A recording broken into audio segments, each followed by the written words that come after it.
French chairs are iconic and they give every room a certain je ne sais quoi.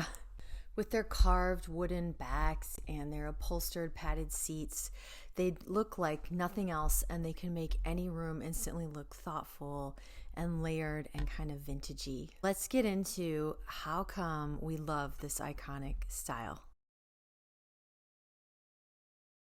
I scored this one at a yard sale a few years ago for $10. It had 20 on the sticker, but I offered 10 and the lady took it. It's actually from Kirkland's, which I think is Costco maybe. And I ended up doing some things to make it more French, but I'll get into that in a minute.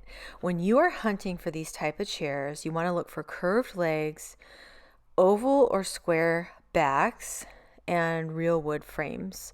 Don't worry if you don't like the finish or you don't like the fabric. You can fix those really easily. Here are some examples from museum pieces. So when I say French chair, this can take on, it basically means a padded back and sides, and then open arms. Most of them look this way, and there's different styles from different periods in French history. Some are more upholstered. I mean, it can even mean like this is a side chair, for example, like for dining maybe. Doesn't have to be an easy chair. But I tend to like the ones with arms that are like open and carved. Here's a little like settee bench one. These are more like side chairs, but I still would call these French chairs, especially if you put like a cushion on them tied on. It would look just so cute. But these are some examples of things I have screenshotted over the years from Facebook Marketplace. You can see that if you start looking and you're patient, you can find a lot on there. Here's another example of one with some upholstery. And then if you're at vintage or antique stores, they also have tend to have a really good selection of these. But basically, just seeing all these images gives you the idea. It's sort of this general look, even though some of them might have straight legs, some of them have curved legs, but generally there's sort of like this shield shaped back, whether it's round or oval or square. Kind of looks like a shield. I think there might be a little padding on the arms, but they're pretty much wood. And then they'll have a padded seat cushion, or like this kind you might tie on a seat cushion that you made, or they might come with one that tied on. Here's mine again. I ended up painting the woodwork and I left the upholstery alone. I was going to slip cover it. This is a really fancy one from a museum. I was going to slip cover it, but my husband liked the fabric, so we left it. So I got this chair a while ago and I didn't make a video of me rehabbing it, but honestly, all I did was paint the woodwork, which was kind of boring. And I painted it in a mixture of Annie Sloan's olive and Sherwin-Williams cocoon, which are pretty interchangeable colors. They're both this like glorious khaki green. I have a whole video comparing and contrasting them if you're interested or you're on the fence or whatever. So I'll link that below.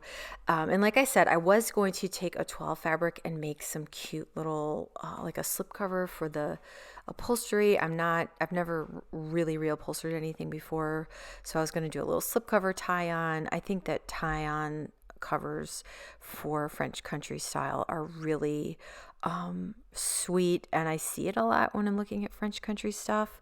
So anyway, yeah, but I just painted the wood frame and that was that. But you could totally add a slipcover, or if you're more skilled, you could rip off the old fabric and reupholster. I've had this chair style different ways over the years. Most recently, I've had it over in this corner of our living room next to a little writing table, and I like to sit there and write letters, or I like to think that I sit there and write letters. Mostly I think about writing letters and don't do it. You don't need to be a pro. If you can use a staple gun and a paintbrush, you can make over any number of these kind of chairs, and once you start looking, you will start seeing them everywhere. Try searching Facebook Marketplace for French chair, Louis XIV chair, Louis XV chair, Louis XVI chair, French colonial chair, French provincial chair. Those are all terms that I have had luck with in the past. And I just love to feel like I have a great aunt from Provence and I found this little chair, or she gifted it to me. It's a fun little thing to pretend.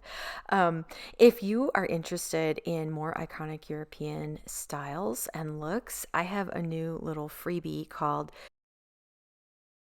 Iconic home starter kit where I break down the elements of 5 iconic European looks. I think you really enjoy it, so I will link that down below if you feel like downloading it. It's totally free. I had a lot of fun making it, and I hope that you enjoy it as well. If you find a French chair, tag me. I want to see your transformations. Tag me on Instagram or leave me a comment on my YouTube channel. If you want more cozy European home magic on a budget, hit subscribe, and I will be back next week to break down another iconic style and figure out what makes it iconic and how we can get it to work in our homes. I have got plenty more coming your way, and I look forward to seeing you all next week. Remember to download your freebie, and happy thrifting. Bye now.